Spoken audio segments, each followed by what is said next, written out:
Under the current timeline, transformation is occurring between this model and the new information-based model of individual sovereignty.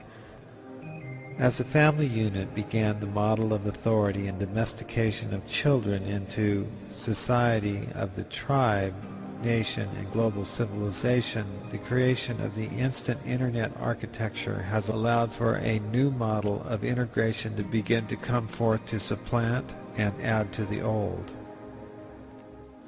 The process of change ensues first with the crisis of the old, then the installation of the new technologies to engage the participants into new leadership positions.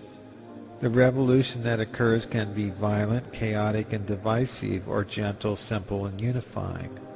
The expectation of this process is that it will be both and concurrent in the transition from the old to the birth to the new. The elements that are creating this process are fully transparent, and the overall perspective of higher intelligence has planned for the fundamental revision of contracts between the young sovereigns and the old authorities.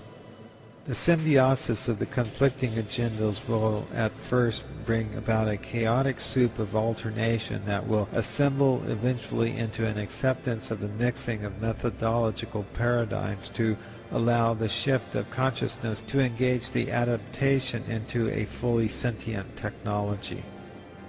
The desire of humanity to have a proxy of intelligent authority create in lieu of and on behalf of their being continues to be a paradox that objectifies the misdirection of consciousness.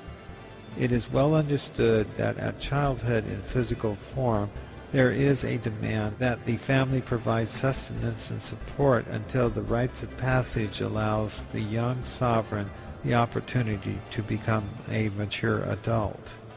It is well understood as well that a society has a tribal condition that is a precursor for the group to conform to a shared ideology and identity before it can be fully empowered to become a larger nation or race. In the third context, where there is an authority established to rule as a monarch with sole proprietorship over land and rights, there is a loss of identity to the state, which becomes a misdirection. This position is where the self is reduced to chattel and becomes a powerless pawn and victim to the inclinations of a position of authority and a chain of selective authority.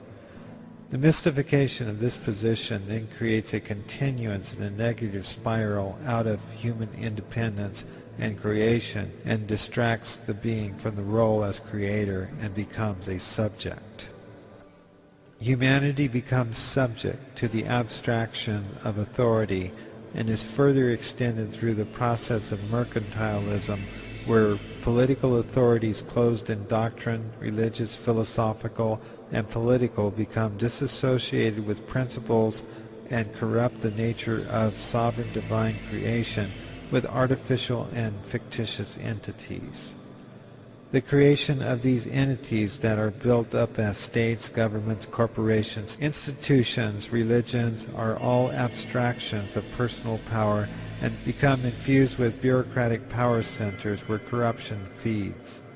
The corruption produces ideological agendas designed to promote the consumption of sovereignty through the further promulgation of the entity being soulless, fictitious, and disharmonious with the creators, becomes a parasite and seeks to gain sentience. Sentience in itself cannot be achieved, and so the process of this thought form creation becomes entirely adversarial to the light stream of the being and the source. The creators have, through their absence, allowed for the abstraction of the contrasting force that is installed like a virus to attack the weakness within the creative system.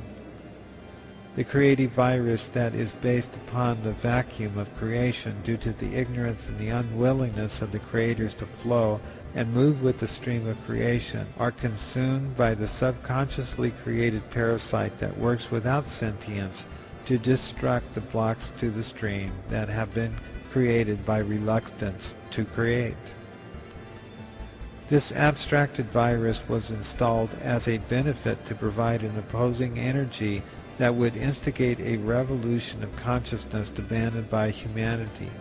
The critical point of mass conversion is the point where the pain of reluctance to create is faced by a significant number of minds.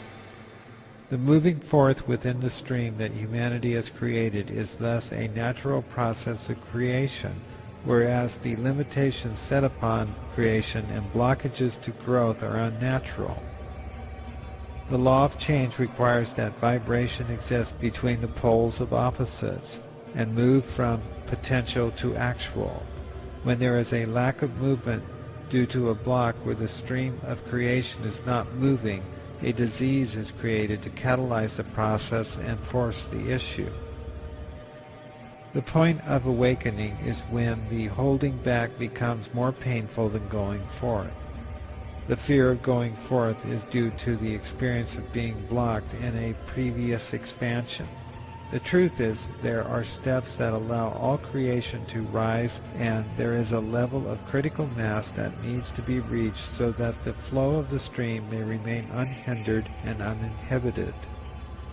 The free flow of the stream occurs when the steps are released and the process becomes level and in harmony with the larger perspective of creation.